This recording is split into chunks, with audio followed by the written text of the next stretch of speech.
So, hello, everybody. I am Karin Gutman. I am the founder of Spirit of Story.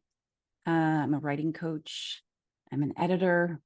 I primarily work with writers who are writing their personal stories, memoir, as their book coach. I do happen to have a background in screenwriting. I used to write for animation and children's television. So I have experience pitching shows and sold a couple along the way. So this particular topic here today of where the publishing world meets Hollywood or the TV film world is particularly of interest to me. And I'm so pleased to have Eddie here, Eddie Gamarra, who has a wealth of experience from all different angles in the TV and film business and the publishing business. So I am eager to dive in with you, Eddie. First of all, thank you so much for coming. Thanks for having me.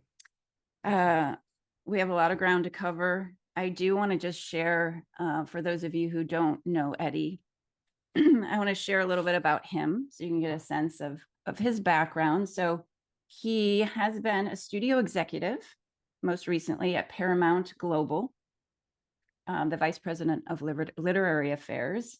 He has scouted and optioned books, short stories, comics, and other types of intellectual property for animated and live action development and production across Nickelodeon and Awesomeness. Previously as a literary manager at the Gotham Group, incidentally, where I was for a period of time, represented me. So we overlapped there. Eddie focused on kids and family entertainment, where he repped screenwriters, directors, animators, authors, illustrators, and he helped them pitch and sell their projects to publishers and to production companies alike. As an executive producer of both streaming and theatrical motion pictures, including the Maze Runner trilogy from 20th Century Fox, Disney Plus's production of Jerry Spinelli's Stargirl, and Henry Selick's feature with Jordan Peele, Wendell and Wild for Netflix. He has worked with authors who have had their works adapted, as well as developed original ideas that made it to the screen. And in a former life, he was a college professor. Dr. Gamarra received his BA from Vassar, a master's from NYU, and an MA and PhD from Emory. That is a life well lived, Eddie. And scene, you can be done. No, there's so much more to do. You've only just begun, really. So listen, Hollywood is such an insider's business, I mean, in my experience. So it seems to me, at least in my experience, that you really learn as you go, as you make your way through the TV and film maze of Hollywood. So I always felt like it's pretty rare that someone takes the time to educate you and really break it down. And it's such a unique business, unlike any other. So really my goal here is to really pull back the veil and make this all a lot more accessible. So I think you can help us do that. I've always appreciated how open and candid and transparent and generous you are. So, you know, you being here is case in point. So where do we begin? So again, like we're going to zoom in on this intersection between publishing and Hollywood. Mm-hmm. I would like to, just as like kind of an entree in to you, kind of, you came from this world of academia, which is like on the other end of the spectrum. Yeah. So I'm personally curious, like how you landed here in Los Angeles and where that began for you. Sure. You know, I always like starting with the biographical because I find that when people do professional presentations, they don't really say a whole lot about who they are. And I think who you are and where you came from informs so much of where you are now and where you're going. So, you know, just by way of biographical data, you know, I'm from Staten Island, New York. home of the Wu-Tang Clan, uh, home of Colin Jost from SNL. Colin and I actually went to the same high school, different years. I'm much older. But I went to an all-boys Catholic high school in the Upper East Side of Manhattan and commuted an hour and a half to get to school. And at this school, I fell in love with two men, Hitchcock and Freud. And I got really deep into movies and I got really deep into psychology. And I was always trying to figure out ways how I could combine these two fields. I went to Vassar undergrad. I see a lot of Vassar grads have signed up for today. So what up, Brewers?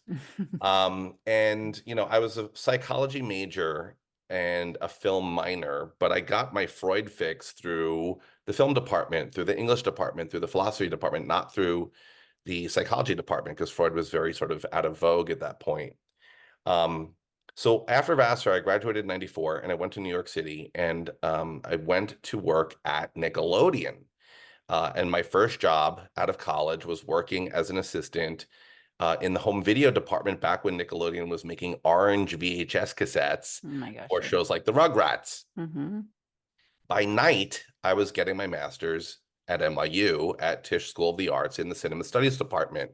And I went to Tisch in part because they had not one, but two faculty who taught the very esoteric subfield of psychoanalytic film theory. And that's the stuff that fired my neurons. That's the stuff that got my brain really excited. How to figure out how to combine like my love of Freud, my love of movies.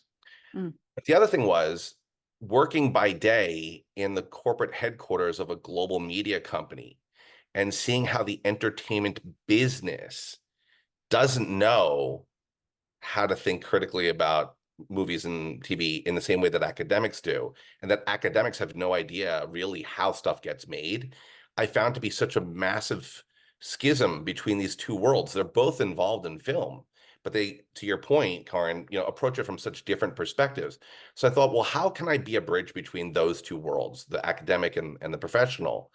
And I thought about becoming an entertainment lawyer, focusing on intellectual property law. But at the time, my desire to become a psychoanalyst kind of triumphed over my desire to become an intellectual property attorney. So I went to Emory in Atlanta, and I had to learn how to drive when I was 27. Um, but I was getting my PhD in psychoanalysis and in a liberal arts program, and I taught art history, English, American studies, mythology, sociology, psychology, film, and television. And what I realized was that from high school to college to master's at NYU to PhD at Emory, film schools, like, again, don't really understand how the business side worked. And that was really frustrating for me because I always felt like the more filmmakers and storytellers understood about the business, the more empowered they were. Mm-hmm. So I was always like that kind of like pre-professional Alex P. Keaton dork amongst people who are making like art house student films. I was much more commercially minded than sort of your average sort of college auteur, if you will. So when I finished my academic program, I stayed on at Emory as a visiting assistant professor, but I realized back in 2000 that the tenure game in academia was falling apart, and I didn't feel like becoming an academic nomad. The other thing was, it's one thing to study storytelling. It's another thing to help stories come to life. And I kind of missed doing that. And I'd made some short films here and there, but I ended up deciding to go back into the business side. And I went to Los Angeles without a job 21 years ago. And I hustled and networked. And it just so happened that my best friend from high school's brother-in-law was an NBC executive who had been hired by a book company to help them launch their film and TV division. So my very first job in Los Angeles was at a company then called 17th Street Productions, now better known as Alloy. And this is what's called a book packager, which is a very specific kind of business model. So a book packager is a term that's used in the publishing industry to describe a company that comes up with ideas in-house so that the company itself owns the IP, it owns the copyright and the ancillary rights. In traditional publishing, you have an author who gets an agent who sells the manuscript to an editor. and the author controls the copyright and most of the subsidiary rights or ancillary rights.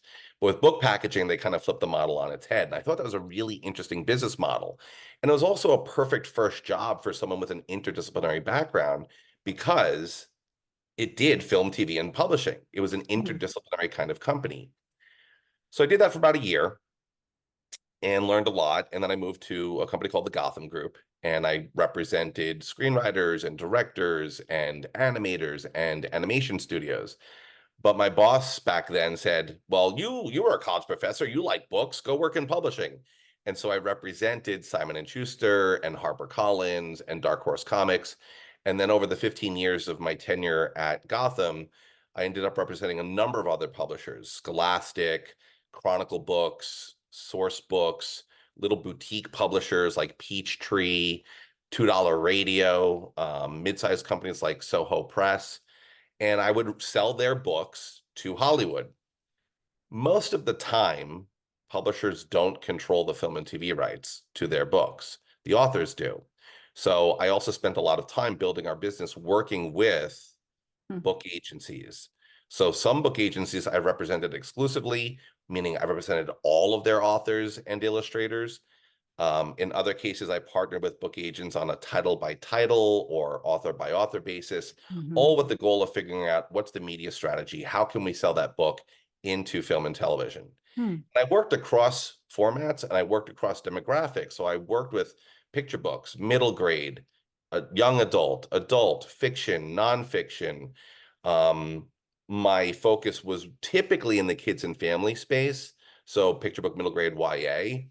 But there's a show on Apple right now called Slow Horses, starring Gary Oldman, which I sold to the British production company, who then sold it to Apple. So that's one example of one of the adult titles that I worked in. But so that's kind of been my trajectory. And then I flipped from seller to buyer, and I moved over to Nickelodeon and Paramount Global and was tasked with helping them acquire books and Mhm. other kinds of IP for them to adapt into film or television across animation or live action for preschool aged viewers, for 6 to 11, to YA, teen and young adult viewers, and to full family kinds of projects as well. So I've had this very sort of weird trajectory in Hollywood as someone who's been both a buyer and a seller. It's worth mentioning I did do some book packaging while at Gotham. So I co-ideated and co-edited a book that we sold to Little Brown. And I also sold books as a book agent might. I represented screenwriters, directors, and animators and helped them sell their book to publishers. So I'm a little bit of a unicorn in Hollywood as someone who speaks both Hollywood and publishing with Mhm. pretty much equal degrees of fluency. And Mhm. so when we reconnected and you were telling me about your group and how you've been helping this community, it just seemed like, well, if your folks are interested in the film and TV side, happy to tell them a little bit more about how to break in, how to network, how to pitch, all that kind of Mhm. stuff. So I hope that gives you a good grounding, a good both a biographical and hagiographical kind of grounding of me and what I do. Yeah, it definitely does. It's a great sort of overview to kind of channel our conversation. So, I mean, one of the things I wanted to ask, kind of as you were talking, well, it was in terms of Gotham Group, and Mhm. there's I have a few questions in sort of the agent area. Yeah, I think it would be helpful to understand, like, what does a literary manager do sort of sure. on a day to day, and because one of the things that, when you come to Hollywood, I think you might have heard this too, I don't know, but they always say, like, to learn about Hollywood, the best place to go is to work at an agency, some kind of Yeah, agency, because you yeah, really understand, like, how all the moving parts work, how yep, things actually get made, yep, and how things fall apart yep, equally and yep. equal. Um, so yeah, can you share maybe Sure. a little bit more about your day to day, and maybe, I know it's such a big question of the moving parts of it all, Yeah, but sure. I think you could speak to that. So one thing I always want to start with is, as someone who's lived in between these two industries, I function as an ambassador, but also as a translator. And so one of the sort of foundational facts that I always want to make sure people understand is the vocabulary of these two industries sometimes overlaps, but is sometimes very confusing because the same term can mean different things. Yes. Okay. So for book people, a literary agent is a book agent, someone who sells books to publishers. In Hollywood, a literary agent is an agent who represents screenwriters and directors. So the same term means different things. They represent different kinds of storytellers. Mhm. There are book agents in Hollywood who do sell books to publishers, but they tend to be called book agents, not Mhm. literary agents, because in the tradition of Hollywood, literary agents represent screenwriters and directors. Mhm. So then you have agents and then you have managers. Mhm. So you have literary agents and literary managers. So you now have this third term, and managers kind of grew up representing actors, right? So talent managers. Agents are very transactional, very deal oriented, whereas managers were more hand holding. I liken the two different the two kinds of companies, agencies and management companies, to big universities and small liberal arts colleges. Right. So Mm. the CAAs, the WMEs, the UTAs, what we call the acronym companies, these big agencies are like universities. They Mhm. traffic in volume. Whereas management companies tend to be a little bit more developmental. They're going to read draft after draft of your script. They're going to help you practice your pitch. They're looking about sort of more the long-term success of a client versus the immediate deal closure right in front of them, the way agents do. Agents are sort of more fiduciary, if you will. Um, so to your point about working at agencies first, the power of agencies historically has been volume of representation and also therefore information. So the bigger agencies have power in Hollywood because they tend to represent the most sought after storytellers. They represent the top 30 directors, screenwriters, and actors. And that representation of those top tier people gives those agencies leverage to negotiate better deals for the rest of their clients. But it also gives them access to information, and information is power. So agencies are a hub of the information flow. And it's everything ranging from what exec got fired, what exec got hired, to, what did the studio green light or approve to make, or what projects did the studio cancel? Are companies merging? Are companies going bankrupt? Et cetera, et cetera. And so a good literary agent or literary manager in Hollywood is trafficking in information about opportunities and is supposed to guide the client through the dark forest that's filled with obstacles in Hollywood. Um, so that's kind of what a rep does, right? Mhm. When I was a literary manager, I represented screenwriters, directors who worked in live action film and TV, screenwriters and directors, and animators who worked in animated film and TV. And part of the job was figuring out what are the job opportunities throughout the market and trying to get my clients those jobs. Part of it was helping my clients understand the layout of the market and what the trends were, what the buyers wanted or didn't want. And I would say to my clients, look, I'm not trying to squash your storytelling and your ambitions. I want you to tell the story you want to tell, but I also want you to tell the story that's going to sell. And so I need to give you the guidance about what the market is looking for to allow you to prioritize your most precious resource, which is your time. So you can spend 6 months writing a manuscript for a book or 6 months writing a screenplay, but it may be something that the market is not particularly looking for at that moment. Mhm. So I wanted to make sure I was giving my clients the advice. And I spent a lot of time day to day doing that. So I would also be out pitching projects, pitching original TV shows, original movies, original books, and trying to get those projects bought by the different studios and networks, be they a big streamer like Netflix, a traditional broadcaster like CBS, or even just a production company. Because the key that a lot of book people don't understand that Hollywood people have to deal with is there's another layer of parties involved, right? You have an author, an agent, and an editor. It's a very simple relationship. I call it the sort of golden triangle of publishing. It's a very simple relationship. In Hollywood, you have all these other tiers of people. You have financiers, you have distributors, you have exhibitors, you have production companies, you have studios. Producers are often the starting place. So producers are looking at material, be it a script, be it a comic book, be it a novel, be it a memoir. And the producers are often the party that options or leases or takes on that intellectual property and then develops it into the movie or TV show.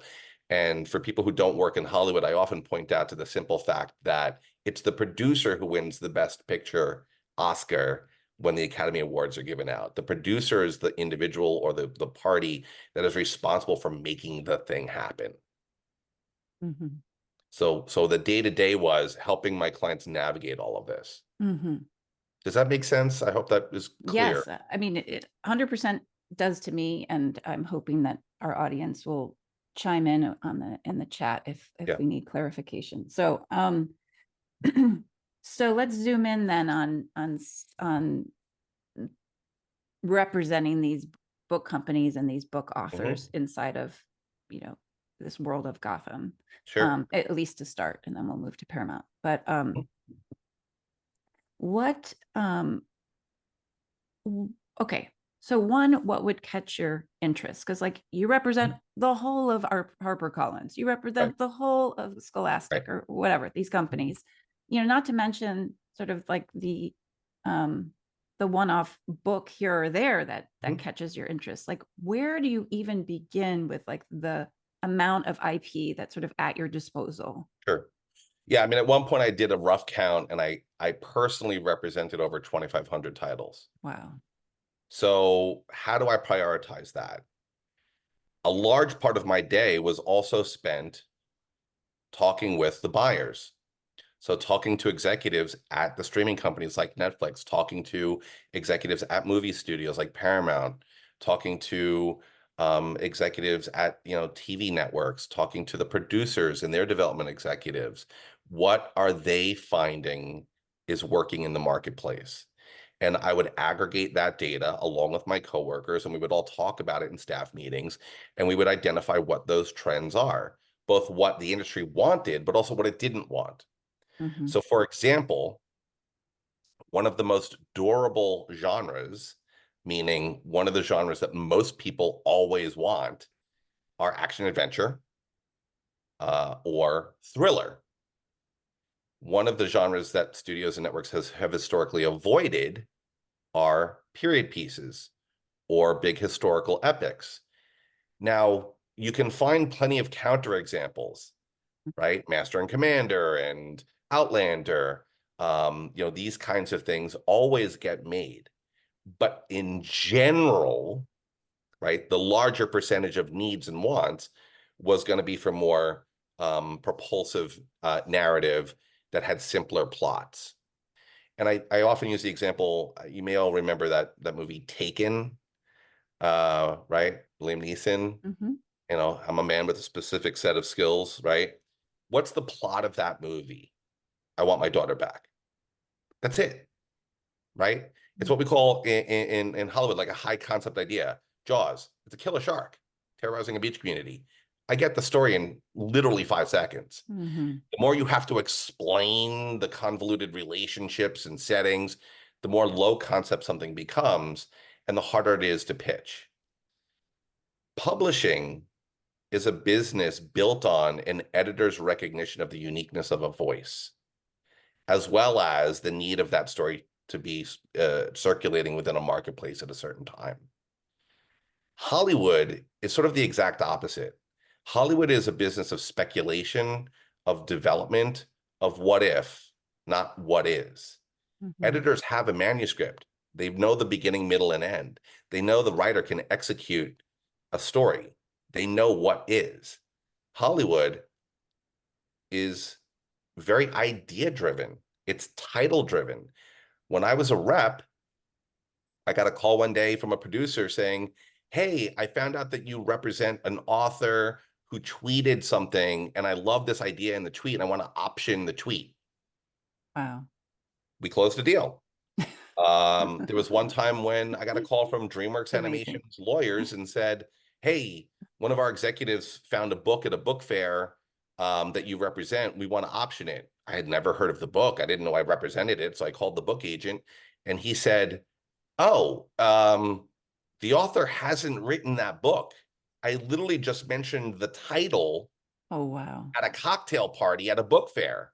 Oh my gosh. But the title, Imperial Death Monkeys, made people laugh, it made people smile, and Jeffrey Katzenberg saw a vision of what that movie could be.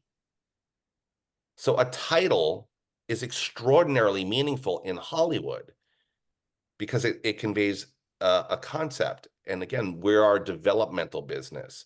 We're always trying to figure out, well, what could it be? Mm. Right? So when I Mhm. got submitted a book from a publisher or a book agent or an author, I had to think about where did it fit in the marketplace, but also what should it be? What could it be? Is it a Mhm. movie or TV show? Is it animated or live action? Who's Mhm. the audience for that book? Mhm. How do I market it? And how much will it cost to make? Mhm. Those are the fundamental questions that every Hollywood executive is asking themselves when looking at a piece of material, be it a newspaper article, a comic book, a board game, a doll, a Mhm. video game, a memoir, or a piece of fiction. Mhm. Those are the same questions that are asked no matter what the source material is. Mhm. Does that make sense? Yes, it does. So, okay, so given that, so you get wind that such and such a company is really looking for this. So then you go to Mhm, your IPs and you're like, oh, there are a couple titles here that are mhm. properties here that could be interesting. Do you at that point as a rep of that property literally just send the book over? Do you Yeah, work with some of your, internal writers to yeah. develop it? Because I know, being represented, I was given sometimes, even at Gotham, I was given sometimes a book Mhm, to, kind of yeah, some, what is it, backlist of yeah. books. Backlist titles. Yeah, Like, can sure. you do anything with this? Can you and I would write a couple treatments here and there that then Mhm. whatever were passed Yeah, along no, to the. absolutely. So So, how tell me how the various ways it can work once because you're the power guy. You're the one, you're the like gatekeeper. You're the one that gets to choose what gets passed along. Like I just yeah, feel like you're really the guy that is figuring out how to work it and how yeah. to move this material in different directions. Absolutely. I mean, it's, you're a middleman for a reason, right? You have to make something happen across these two industries. I mean, the first thing is you have to communicate to the book agent and to the author. And you have to say, here are some opportunities. Are you interested in pursuing them? So having a transparent and open and honest dialogue with the key stakeholders, the author and the book agent.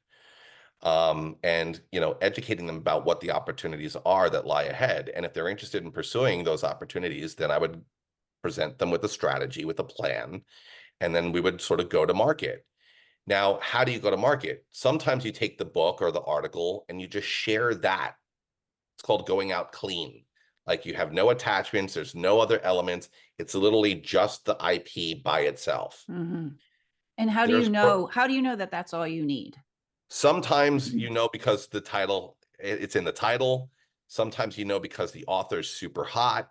Sometimes the press around the title has been really great because it was a big auction situation, or Neil Gaiman blurbed the book and suddenly everyone's like, oh, it's Neil Gaiman's favorite book, or Book Talk captured that title and blew it up in a big way. So there's Mhm. different ways in which the buzz around a book can make it by itself of value. Mm. The con is that you're relying on the reader to actually read, and they often don't. They read what's called coverage or a book summary or a book report, if you will, a grown-up book report. They don't read the whole book, and you're also relying on them to have a vision. Mhm. And I will tell you straight out of the gate, there was one time there was an executive at a major motion picture company that did animated movies that literally told me, don't ever send me picture books because I can never see the movie in them. And I thought to myself, like, you just admitted a gaping hole in your imagination. How the hell do you even have this job? Mm. But at least she was honest about it. So you're relying on executives to have a vision of what the thing could be. Now, as the market has contracted, as Wall Street has hammered the stocks of the big media companies, as Hollywood is in complete disarray post-COVID and post-strike, the market's brutal and very, very, very risk averse, and money is extraordinarily tight. So to that end, having the book packaged, not come in clean, but packaged, is a value. Now, before when I was talking about alloy, book packaging, a term, means one thing in publishing, means something else in a sense in Hollywood. In book packaging, the company creates the IP, brings on an author writes a treatment, they sell that treatment or proposal to a publisher. That's packaging in the book world. Mhm. In Hollywood, packaging means you bring on a screenwriter, perhaps. You may also bring on a director. You may also bring on a producer. You may also bring on a star. And you add all these elements to make that project undeniable. Mm. But then you run a risk with packaging in Mhm. that Warner Brothers may not want to work with a certain actor, or Paramount may not want to work with a certain director. And so now you've spent all this time and energy to try and package your property to make it undeniable in the marketplace, Mhm. only to find that one of the elements is not attractive and Mhm. actually ends up killing the project. Happened to my best friend's wife very recently, where they attached somebody and that person wasn't the value add that the producer thought they were going to be.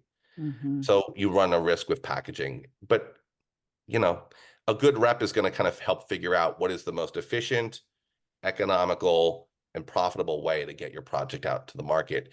And I will just take a moment for all of you book people. If you have a book agent, most book agents will either have an in-house media rights person, a film or TV person, or they will have co-agents. And so I was what was called a co-agent, again, vernacular. So book agents sell books to publishers. Book agents rely on co-agents or media rights agents to be the person to sell their book to film or television. So even though I represented all these publishers and all these book agencies, and I was called the literary manager, book people would call me their co-agent. Again, Mhm. confusing vernacular, but you all should understand the language that we're talking about. So for those of you who are represented by a book agent, you say to your book agent, oh, who are the co-agents with whom you work? Who handles your film and TV rights? That's Mhm. an essential question. And for those of you who are not yet repped by a book agent, you should be asking the prospective book agent, Mhm. who's your co-agent, who handles your media rights. Mhm. Okay, so just wanted to flag that as a practical sidebar. How, and it's pretty unusual that a book agent would also be handle the TV film end of things, right? Because Correct, correct, correct. Very rare. There's a growing number of book agents who are handling film and TV in-house, and there's a growing number of book agents who themselves know how to do film and TV deals. Mhm. Um, there's a growing number of that, but the norm is no, they don't Mhm. know how to film or do they don't know how to do film or TV deals themselves. Mhm. So, I wanna, because I'm wanna make sure we have time for questions too, but I Yeah. really want, so I wanna zoom in on, um, well, one question I have before we jump ahead is okay, there's attachments like a director, an actor, um, I think you said one other, director, actor. Actor, director, screenwriter, producer. Okay. Yeah. So there's the clean, and then there's like packaging it with some elements. Hmm. And then there is like, what if, okay, so say people here who have a book and they want to make that transition into TV film world. Do you recommend, like, one, where do they begin? Two, should they be trying their hand at adapting it themselves to some extent? Is there some preparatory work that would be helpful in order to Hmm. attract the interest of someone like you, say Hmm. someone like you who was at Gotham at the time and a Hmm. co-agent? Hmm. Um, what, how do you recommend thinking about that Sure. process? So there's a lot to unpack in what you just said, right? So how do authors best position themselves to be discovered by Hollywood? There you go. That's bottom line. So again, if you have a book agent Ask your book agent who your co-agent is, who's handling the film and TV rights. I want to talk to them. I want them to help me strategize how to get my book in front of the right people. Mhm. If you do not yet have a book agent, you're at a little bit of a disadvantage, except unlike when we were growing up pre-internet, there's an extraordinary amount of resources out there and data out there that you can look up for free to help you figure out your own strategy. You could very easily look at Deadline Hollywood, an online news source, and just begin to track who's buying books for adaptation, who's buying books like my book. What are the titles that are like my title out there in the Hollywood marketplace? All of that is publicly available. You could log on to IMDb and begin to search by genre. If you write thrillers, start looking at thrillers.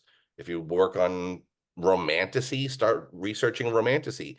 And IMDb, which is an internet movie database, will pull up stuff that's been released, that's in development, that's in production. You could pay the extra $200 for IMDb Pro, which gives you more information. But a lot of this stuff is free and publicly available, whereas it used to not be. Remember I said before about how the big agencies find leverage through their information hoarding, right? A lot of that is much more transparent these days. And so each individual author should feel empowered to do the deep research. And it's the same research that development execs do. It's the same research that producers do. It's the same research that agents do. We're all going online and looking up who's optioning stuff, who's taking on books and comics, and who's doing the next Barbie movie, and who's doing the next board game movie. That's the information flow that you can actually tap into on your own and begin to educate yourself about the business. So be you repped or unrepped, you have the power to get that knowledge. Mhm. Okay. So is As for there some, well, just well, as for part, self-adapting, yes. So yes, is there like you said, Hollywood, in large part might not have the vision to go along with it. Maybe you do mhm, strike gold and someone can see it. yeah. What what do you recommend in terms of either adapting your own work or working with a screenwriter to Mhm. adapt it ahead of time? So authors who try to adapt their own work into a TV pilot or a film script need to understand a couple of fundamental things. They're completely different types of writing in terms of tone, in terms of format, in terms of interiority versus exteriority. The vast majority of authors with whom I've worked over the years who tried to adapt their own work fall into some fundamental problems. They forget that film and television are visual storytelling media, right? So you have to show, you can't tell. So what ends up happening is their shot descriptions on the screenplay page are like 20 pages long, and they're just blocks of text. And I'm like, this is not a novel. Novels have 100,000 plus words, 80,000 plus words to describe the leaves on the tree and the summer wind blowing through those leaves. In a movie script, you got to get right to it. You don't have time to really be poetic and to get deep into interiority, deep into psychology. And if you start relying on voiceover to get into someone's mind, that's a bit of a cheat that some people hate. When it's done well, it can be amazing, but it's not something I recommend people doing. So there's creative aspects about understanding that a script is like writing a haiku. You want to create the most powerful visuals and elicit the most powerful emotions with as few syllables as possible. Novels and memoirs allow you to just have sort of a lot more real estate to explore things. Scripts are about efficiency and visuals, and novels are not at all. Mhm. The other thing to think about is there are legal and financial aspects that they have to take into consideration. So an author typically owns the copyright to their own book. If the author then adapts their own work into a script, that script is its own copyrighted work. It's a separate work. Mhm. When you try then to sell that script to a studio, a network, or a production company, and that studio, network, or production company, that buyer wants to option your work, they're going to see whether or not you know how to write a script. And if you don't, they're going to have to bring in someone else. But suddenly that new person, who's probably a trained professional with credits and big fees, has to share a writer's credit with you, which means they get half their money. So many writers are not incentivized to rewrite an author's draft because they're almost always having to share credit and cash, which doesn't inure to their benefit. So it can be a very tricky thing to have an author adapt their own work from a legal standpoint, because of how copyright works and how credit works and how cash works. That could be its own session. Right. But the long and short of it is, for those authors who are repped, talk to your book agent about a co-agent. Talk to your co-agent about the nuances, the pros and cons of adapting your own work. One of the most common questions I get from authors is, well, if a studio or production company or network options my book, do I have any say? Do I have any approval? And the answer is no. Unless you're Stephen King or J.K. Rowling or, James Patterson, like, there's no way the studio is going to allow you, someone who has no idea how the movie or TV business works, to give you approval over things. You can certainly negotiate for certain things to not be changed, to be protected. But you could also just not have your stuff optioned. Again, that could be its own session. But long and short, you have to enter into the Hollywood game, understand that you've created this piece of art, this piece of commerce, you've created this literary baby that you're now handing over to adoptive parents who may never give you visitation rights and who may starve your child and lock it in a room under the stairs. That's terrible. But that's the truth. It's the truth. It's the bitter truth. And if I as a rep don't do my job telling you about all the potential hazards on the path ahead of you, I'm not worth my commission. So, but okay, I want to go back and just and I did want to touch too on your recent time at Paramount, but like back to Gotham, because I think it's such an interesting, point of reference. When you say in some cases you can share it clean, in other cases, what? Like, are you working with another writer in-house to create a treatment? Are you? Yeah, what usually are you the doing? steps are a producer will option the book or the article or the comic or whatever the IP is. The producer will try to find a screenwriter. The screenwriter will try and adapt that book or that piece of IP into either a pitch that they go to market with and they go to buyers with, or a script, a TV pilot or a feature script. And then they shop that around. And sometimes they'll take that script and they'll try and get a director attached. And then the director may want to do rewrites. And then they'll go to the market and get the buyers to buy it. All of this takes months and months and months and months and months, if not years. Yeah. Can you give an example of something that you saw through kind of an interesting example? Yeah, I mean, I think the fastest turnaround I've seen is probably 18 months, where it was an article or a book that was about to come out. And just because the planets aligned, a movie, or in that case, it was a movie got made, released and released within 18 months. That's extraordinarily rare. The Motion Picture Association a few years ago did a study where, of the movies that made it to the screen, which is a very small percentage of all projects in Hollywood, of the movies that made it to the screen, on average, it took 8 years. And when you look at someone like Steven Spielberg, who's the king of Hollywood, it took him 12 years to get Lincoln made because no one wanted to do that movie. So even the king of Hollywood, it took him over a decade to make a passion project. In the current landscape, let's pivot to Paramount quickly. The major studios have been hammered by Wall Street. They have no money. They have lost hundreds of millions of dollars on value because their stock has dropped 40, 50, 60%. They don't have cash. So people like Francis Ford Coppola auteur of all auteurs, had to self-finance his most recent movie. We are in a DIY moment. We're in an entrepreneurial moment.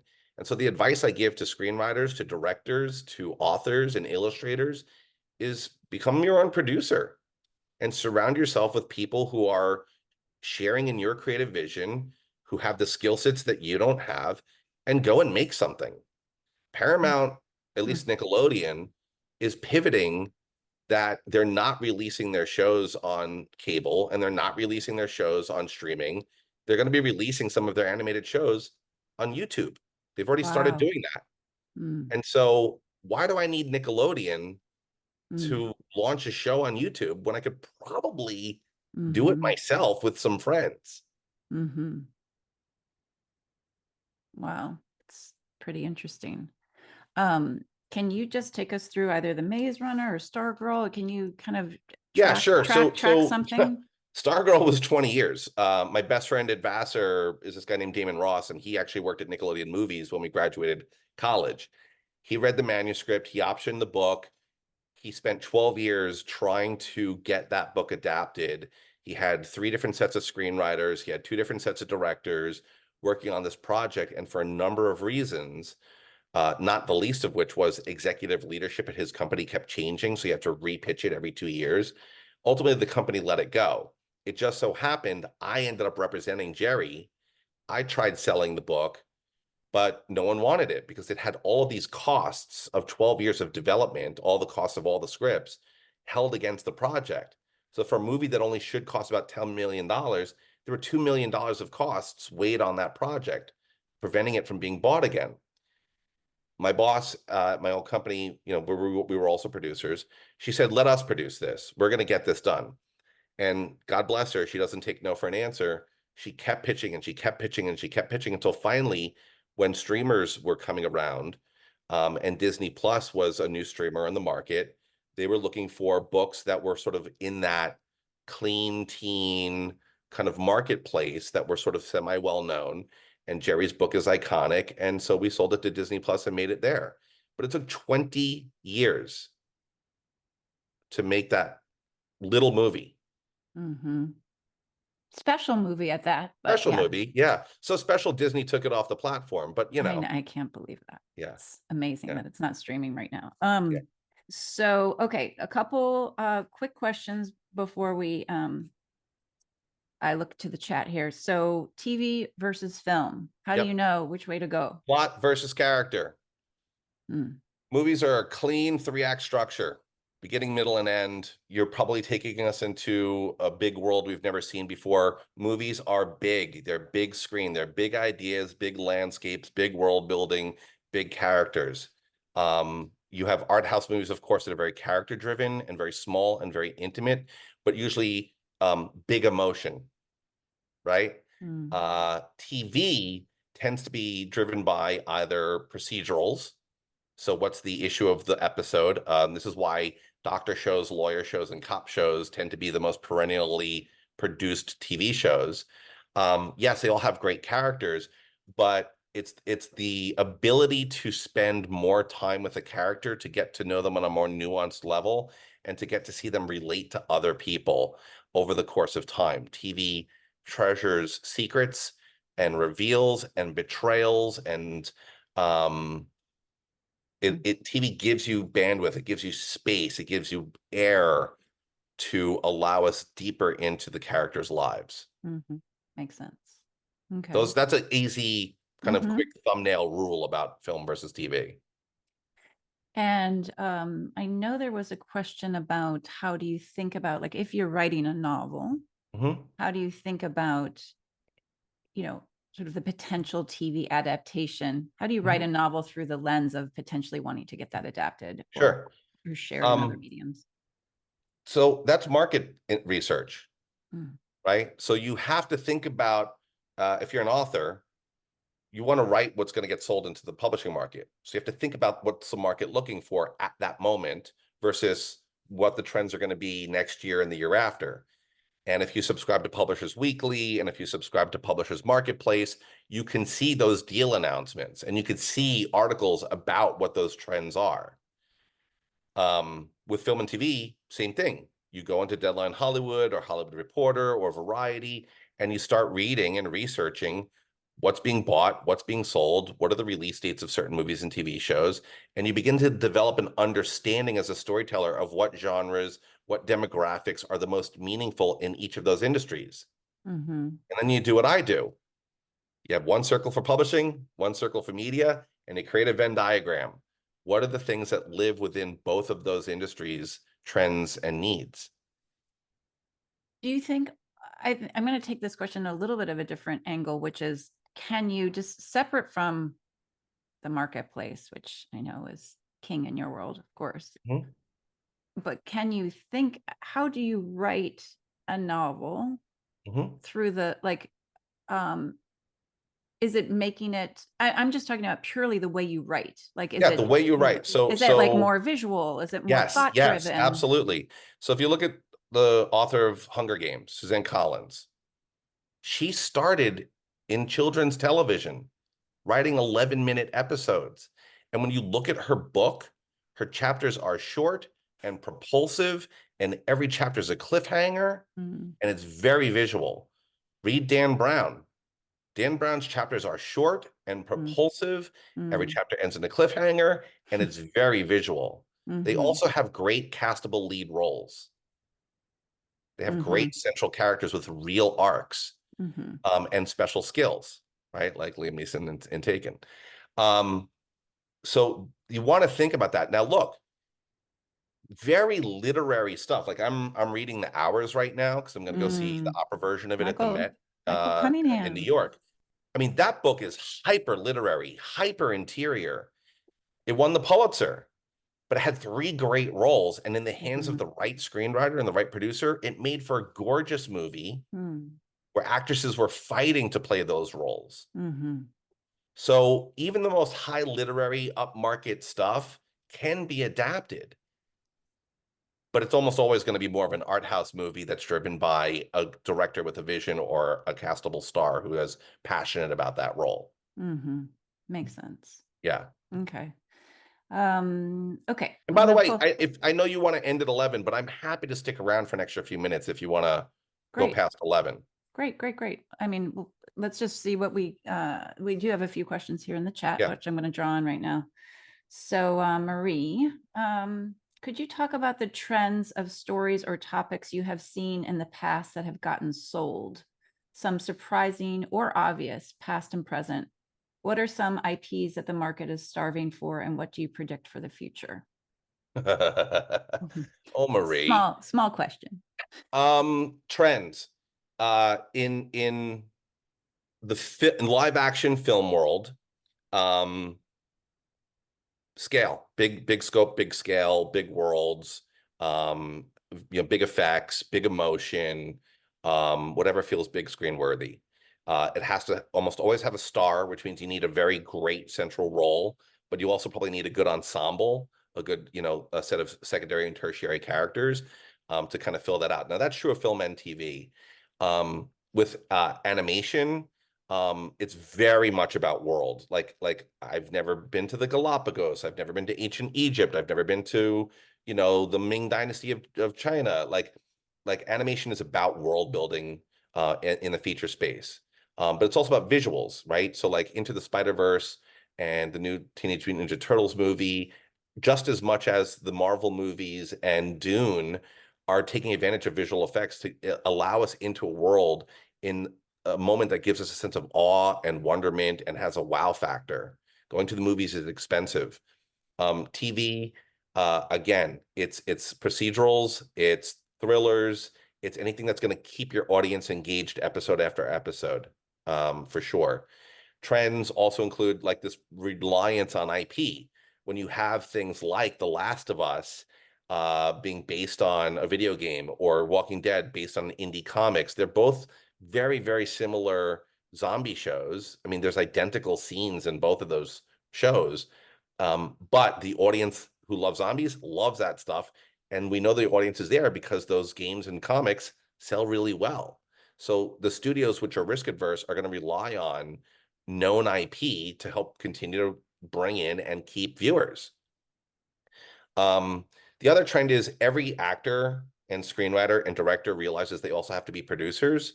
And so they are themselves also looking for IP as well. Margot Robbie, biggest movie of Warner Brothers history with Barbie. It's a doll, but like it's so much more than a doll. Ben Affleck wins an Oscar for Argo, which is based on an article. Top Gun, biggest Paramount movie based on an article about flight schools. You have to think that a lot of these things are based on something else. I mean, half of all Best Picture winners are based on either a book or a short story, and 40 out of the top 50 blockbuster movies by box office are based off of comics or books. They're based off of something. And many, many, many of your favorite TV shows were also based on or inspired by some kind of book IP. Why do you think that is? Why do you think Hollywood is It's drawn to it? familiarity. It's Yeah. familiarity. Not It's like a, easier for a writer to figure out how to make a movie or TV show off of something that's already written than start from scratch. mhm, mhm, And you have the marketing value, knowing that there's an audience that's already embraced the Hours, or Where the Crawdads Sing, or The Help. mhm, mhm. Great. Thank you. Can you explain the steps that happen between getting optioned and the movie actually being made? Sure. Are there stats on how many option books actually grow up to be movies? 99% of optioned projects never get made. Just as a rough rule. Like they don't. The studios make very few movies a year. We hit peak TV a couple of years ago. There's a massive reduction in the number of TV shows being produced right now. The market has contracted massively. So every producer I know is working on between 80 and 120 projects at any given moment in hopes that one moves forward in the next 5 years. And by the way, they don't get paid for this. Producers don't get paid until the thing gets made. So everyone's working speculatively. And that's why Mhm, the business is as brutal as it is on the daily lives of working class people, because no one's making any money really. mhm, Um, so the steps are: you get an option. So someone's paying you amount of money to borrow your property for a period of time exclusively. You get a second option. They're paying you another amount of money for an equal, another amount of time. Why a And second option? Just because your first the two option is options like, is normal. It okay, takes a long time. It takes a yes, long got time. it, got it. Then there's a purchase price, which is a big paycheck or a small paycheck, depending on the deal you do. And when the studio is actually ready to greenlight and produce on the first day of principal photography, when everyone's on set and the director yells action for the first time, that's the day you get your purchase price paid, which can be, a meaningful chunk of money for an author. And then you transfer all your rights to them. They now own your property. They may not own your publishing rights, but they now own your book. Mhm, And so the thing gets made. It goes through, development, then pre-production, green light, then it goes into production, then into post-production. Post-production is sound effects, fixing the lighting, fixing the sound. And then when the film is, quote, done in the can, it's going to get released in either theaters or streamers or cable channels or TV networks. It was then going to be released on DVD. That doesn't work anymore. There's not really a DVD market anymore. So then you have a first window, which is the thing is originally released on a screen, big or small. And then the second window is it gets re-released on basic cable, on Delta Airlines. Like you get to see that movie in another venue. That's the second window. So that's the process. mhm. Okay. Okay, so question from Wendy here. I have two books with a small press and had some interest from a TV person at the beginning, but it went away. COVID, etc. So I signed up for a pitch deck class next month. How do I go about getting representation after I have a deck? No agent. Should I try to get a manager? You definitely want to have somebody in your court, a book agent or a film or TV lit agent or a literary manager. You definitely need someone in your court. Doing it all by yourself is nearly impossible, simply because the vast majority of our companies are built such that we cannot accept unsolicited submissions Mhm, for legal purposes, for liability purposes. Um, People try to sue people all the time saying they stole mhm, stole someone's idea. It's so stupid. Um, so I would say it's great that you're taking a pitch creation class, wonderful skill set to practice. um, you definitely need a rep. And how do you get a rep? You look at people who have careers that you aspire to have, and you see who reps them. Mm-hmm. And you can find that out on Publishers Marketplace. You can find that out on IMDb Pro. Mm-hmm. Great. Do a comp list, make a comp list, do a deep comp list, 30 titles that are like your title that have been bought and sold in the last 3 years. And it has to be recent. Mm-hmm. Recent because the industry changes so much, there's so much turnover. Your Mm-hmm. research has to focus on things in the last 3 years, especially Mm-hmm. sort of post-COVID. Look up It's who the makers are. it's a similar process, I think, for a book author Yeah, who's looking yeah, for a book agent yeah, or a publishing exactly the agent. same. It's Yeah. exactly the same. So since the process is so slow, um, to put it bluntly, how do you predict what might be of interest so far into the future? Um, Again, what are the stable genres?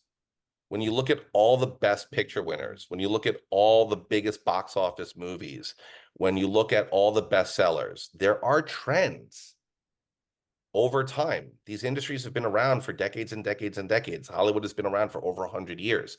What have been the genres that have been the most stable genres?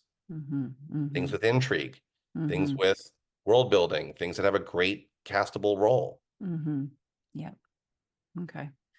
If you produce your own IP independently, for instance, a webcomic, what steps would you take to move that IP into animation or live action? Would the first step be to get a literary agent at that juncture? For sure, that's one way. But I'm a huge advocate of the DIY entrepreneurial mode. If you're already creating your own web comic on your own, start teaching yourself the software that, can animate those web comics. Some of it's going to be AI software, some of it's going to be not AI software, but you will be empowered if you learn the tools that help you transition from one medium to another. I, Mm-hmm. I talk with illustrators all the time about this exact issue. And I'm like, you could wait for DreamWorks to option your book. Mm-hmm. And if they do, maybe it gets adapted. And even if it does, it's going to come out in 7 years. Or you could just do it yourself now and go to the local university animation program and say, I'm going to partner with you guys. Henson made a movie using university animators to create the movie Mirror Mask. Hmm. Like, be creative in your partnerships, and who else shares your vision and who has the skill sets and the tools that you don't have, but that you trust and can partner with. Mm-hmm. Are you seeing more production companies looking for more globally friendly? She says, I hate calling it clean, but yeah, that content that can translate well to more socially conservative countries like South Korea, UAE, Japan, etc. More socially conservative countries like America, Mm, where book bans are destroying right. the kids' book business. Um, yes, absolutely. Absolutely. Film and TV is a global marketplace. You have to create content that's going to perform in Brazil and Korea and Germany and Macau and Australia. And that's why stories with simpler storylines and big stars tend to have done better. Things that are purely visual tend to do better. Things that are more niche tend to have lower budgets because they know they're going to have smaller audiences. Ava DuVernay, who comes from the marketing world and then segued into becoming a director producer, she had, this phrase that Hollywood people would toss around called riches and niches, right? You find your niche and you focus on that niche and you can get rich in that space. Hmm.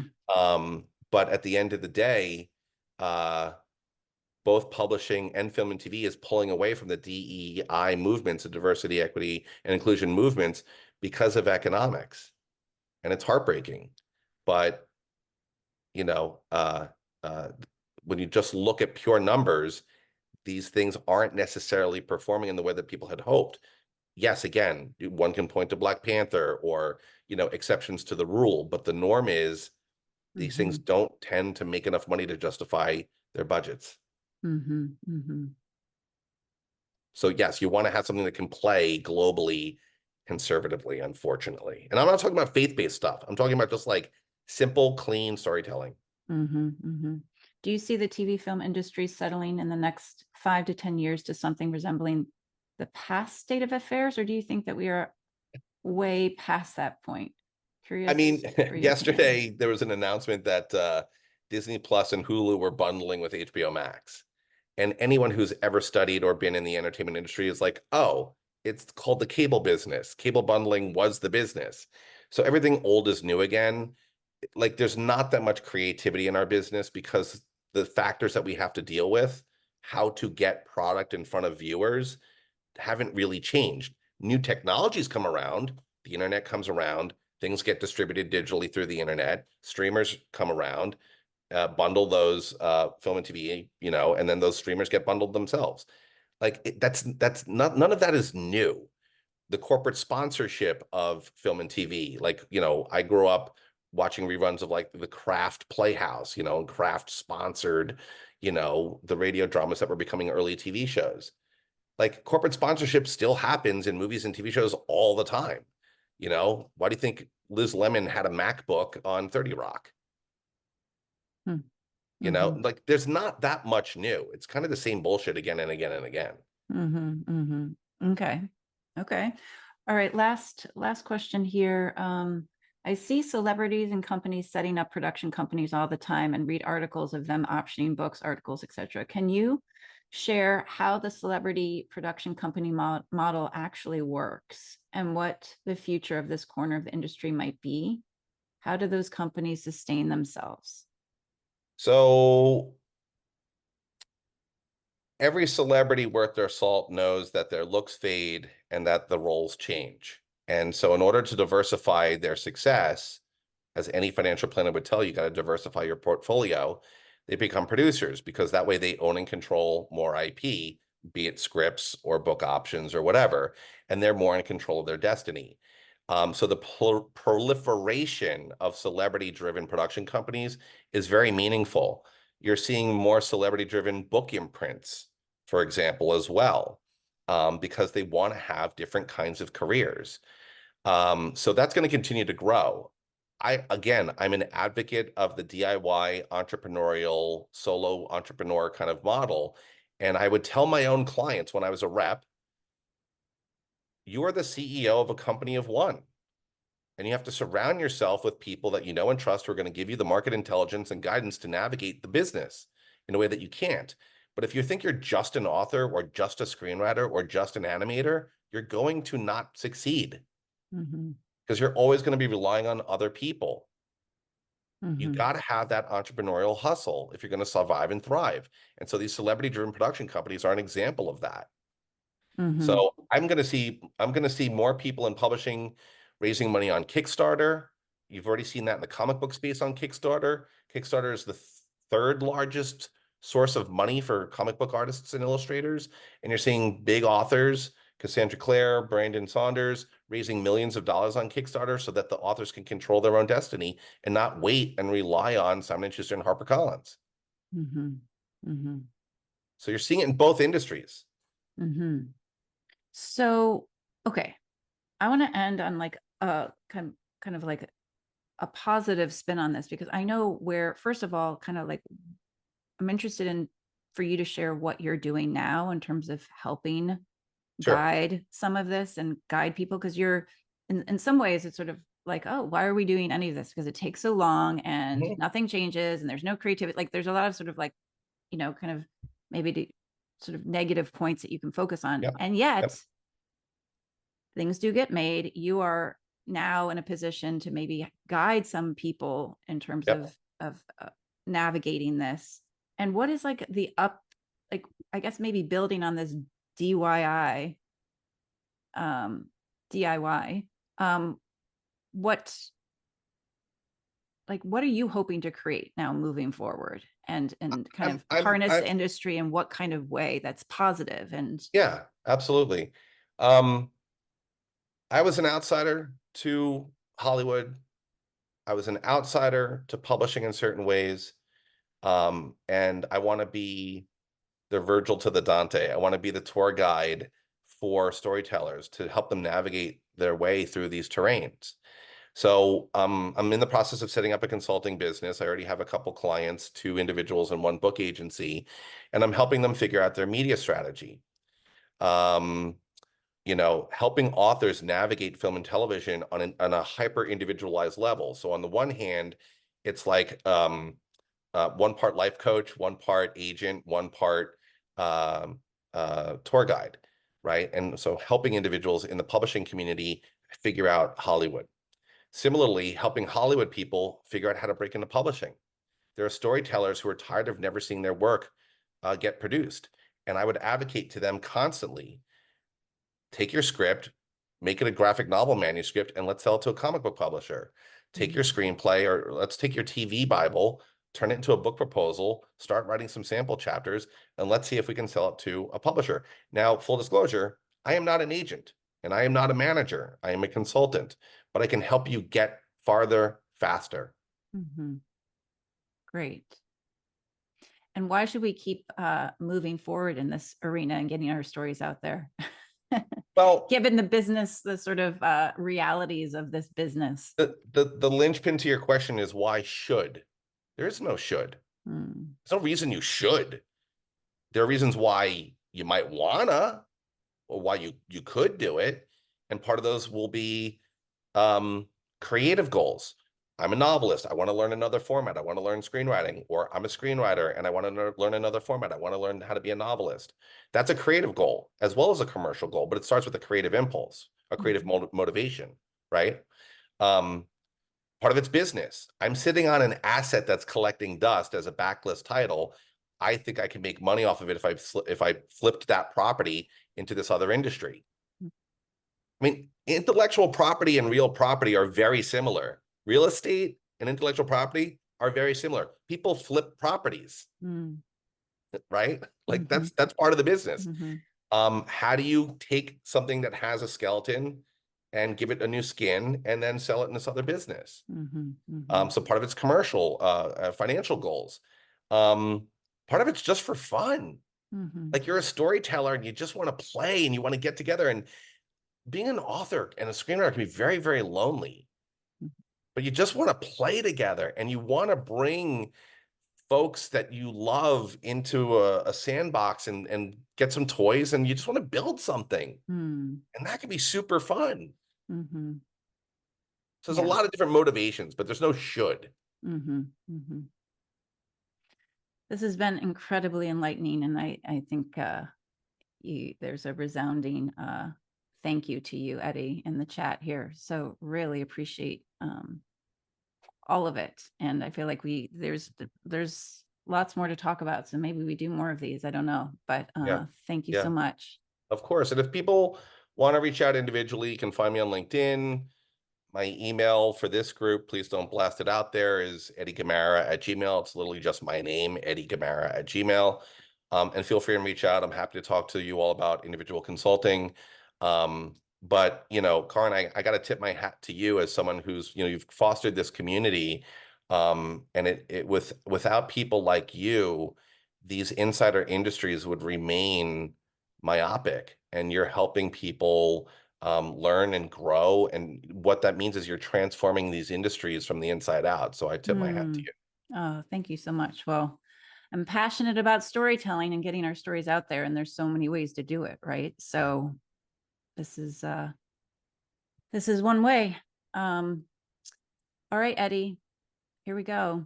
Pleasure. Keep moving on. All right. Thanks, everybody. Thanks, folks. Bye.